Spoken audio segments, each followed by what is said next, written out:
Hello 11th class students, welcome again. I am Sachin Mishra.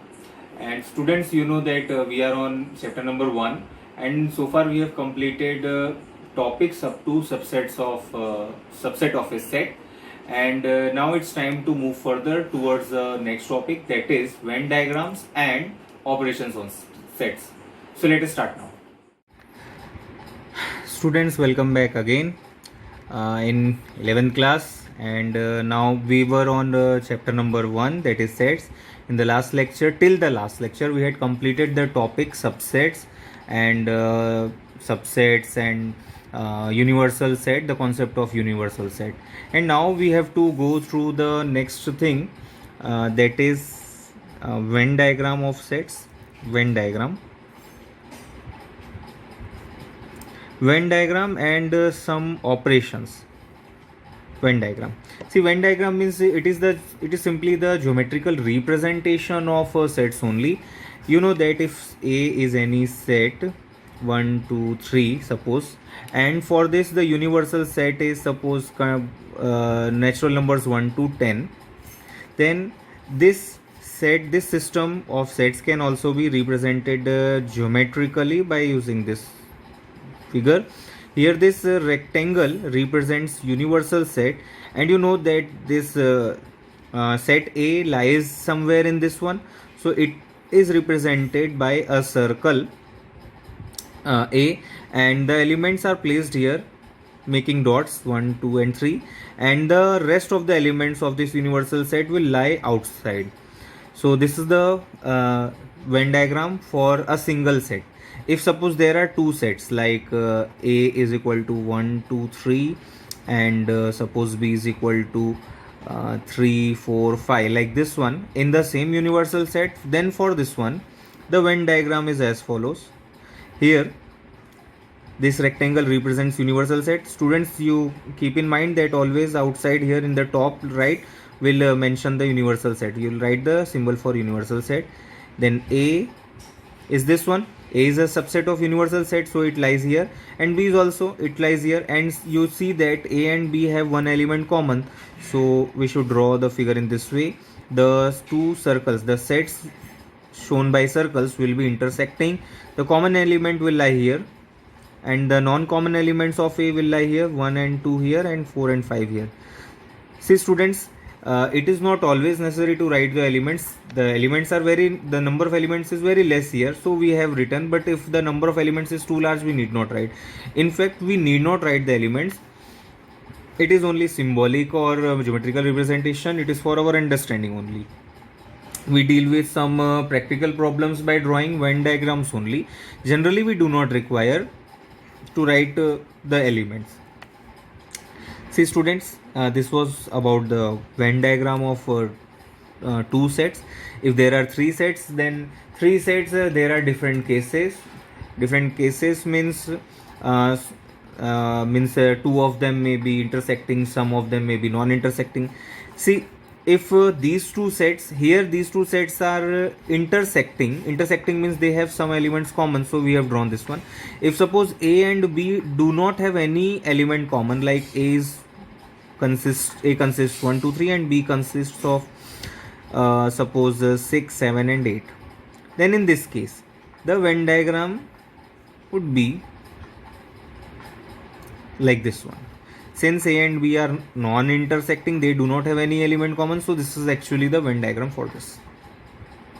So I think you might have understood the concept of this one, that is a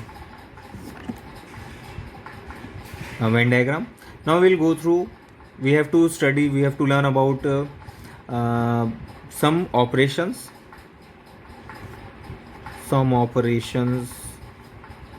on sets.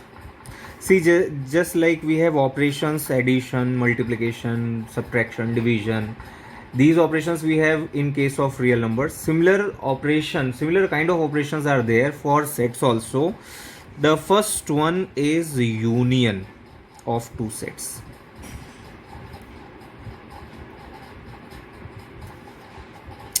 See, if A and B are any two sets, any two sets, any kind of sets on some universal set, then the union of two sets is denoted by A union B. See this symbol, A union B. It is, this symbol is read as union. It is means we have to read in this way only. This notation A union B is also a set. A union B is another set. If A and B are two sets, then A union B is also a set which consists of elements X such that X belongs to A or X belongs to B. See here we have written the phrase X belongs to A or X belongs to B. Or means we have to consider the elements of A also or B also. Means if A and B are any two sets, then A union B will contain all the elements of sets A and B, like this. For example, if suppose A is 1, 2 and 3 and B is equal to 3, 4 and 5, then A union B is another set which will contain all these elements. All these elements means which will contain the elements of A also and of B also.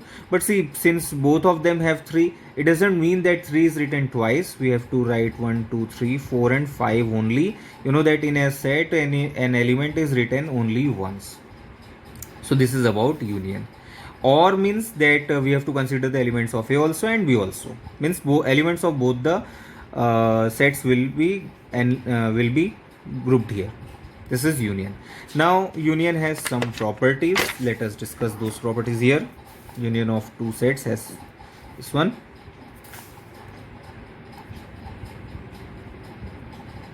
Properties. The first one is that A union B is equal to B union A. This is called as commutative property. Commutativity means whether you find A union B or B union A, both will be same, because these are simply sets only. Set means they must contain some elements. If order is changed in the set, then the set doesn't change. Second one is this one, A union B union C for 3 sets. This property is associative property. Associativity means finding union of any 3 sets in any order will always give you the same set. This one. And then third one is this, A union is always A. This is idempotent property or idempotent law, it's called as. Then fourth one is A union phi. This is A only, because see, phi does not contain any element. A union, and you know that in case of union all the elements of A and phi both are included, so it is A only. This is called as identity rule, identity property or identity rule. And phi is called as, phi is identity for union operation. Okay students, and then A union universal set. See students, so that we do not get confused in case of union symbol and universal set, both are denoted by U only. So here we write the universal set in this way. This is universal set and this is union. It is U. This is called as law of U, means law of universal set, because see, A is a subset of U only, and in this case their union will be U only. And now we'll come on to the next operation, that is intersection of two sets. Here again, if A and B are any two sets, suppose A and B are any two given sets, then their intersection is denoted by this symbol, inverted U intersection. It is read as A intersection B only. It is also a set of the elements such that X belongs to A and X belongs to B. Students, make it clear that what we have written here, X belongs to A and X belongs to B, it means that this set will contain the common elements of A and B. Means, for example, if suppose A is equal to 1, 2, 3 for and B is equal to 3, 4 and 5 for some universal set, for some universal statement containing these sets, then A intersection B is equal to, see what we have written, that A intersection B is equal to the set of all x such that x belongs to A and x belongs to B, means you have to select that x which belongs to A and B both. A and B both means we have to take only the common element. So in among them both of these sets the common element is 3. So this is the set A intersection B. Here since they have some element common, so this is a non-empty set. For example, if A is equal to 1, 2, 3, B is equal to suppose 6, 7 and 8, you can see that they do not have any element in common. So in this case A intersection B is a null set, this one. Now it also has some properties. Let us discuss the properties here.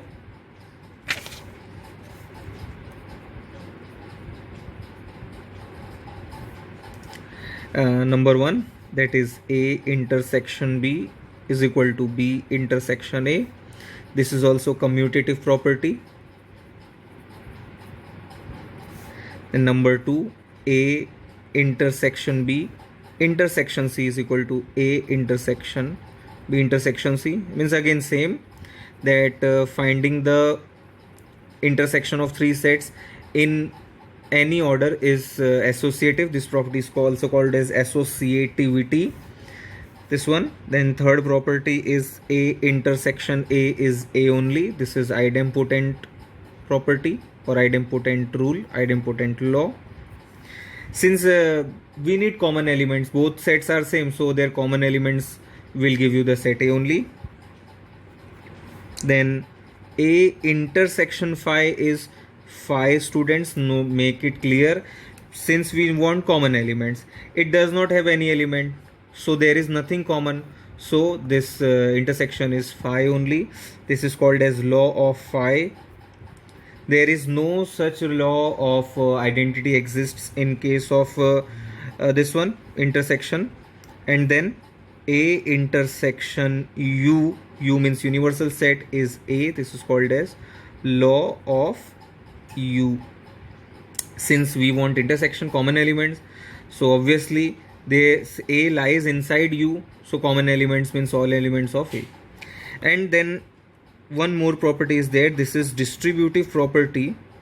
This distributive property involves both in intersection and union both, and this is as follows: A union B intersection C. It can be written as A union B intersection A union C, means this union operation is distributive over this intersection. Here A union of A is applied to both of B and C, A union B intersection A union C. And similarly A intersection B union C has is equal to this one, A intersection B union A intersection C, means this intersection is also distributive over union of two sets. Now so far we have discussed about union and intersection. If suppose A and B are two sets for some given universal set, if A and B are intersecting, means if they A have any common, then see this whole region, this whole circle, this one, this whole circle this whole region of the two circles represents union, and only this part, this one, the intersecting part, this part is denoted, this denotes intersection. Okay students, so this was about union and intersection. Next operation is difference of two sets.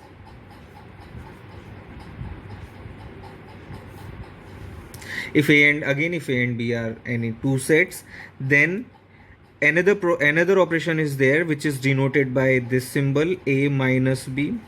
A minus B, it is read as A minus B, but see this minus is not the algebraic minus that we use in case of numbers. This is only a symbol.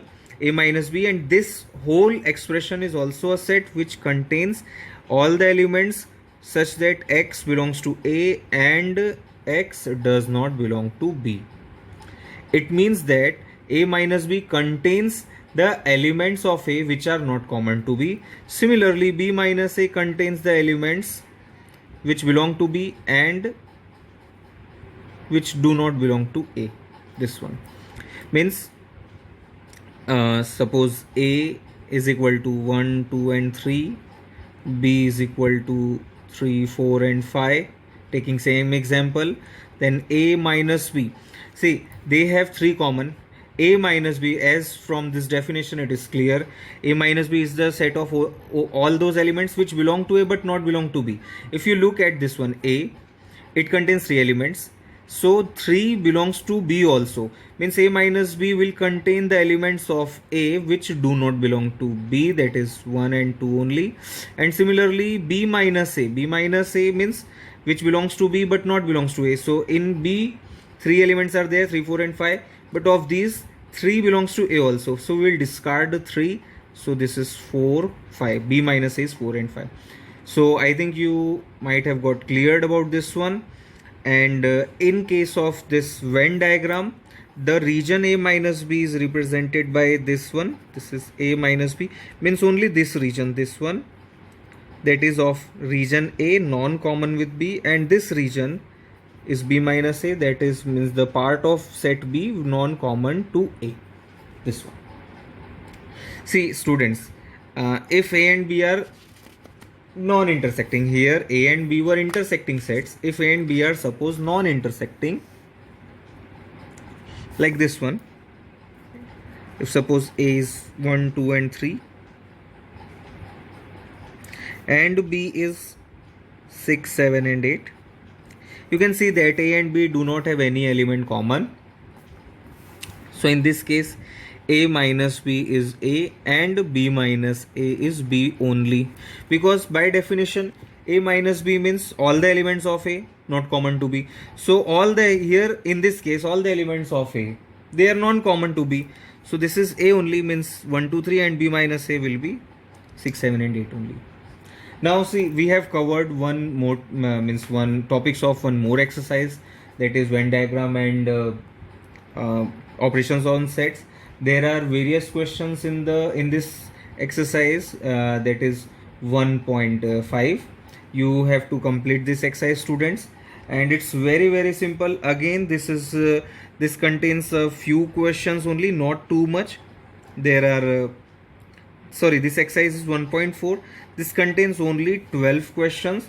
They have some parts, but this exercise is very simple. You will hardly take 20 minutes to complete this, and very soon you will get one worksheet also from my side. So complete this. This is all about today's video lecture. Thank you students. Thank you very much.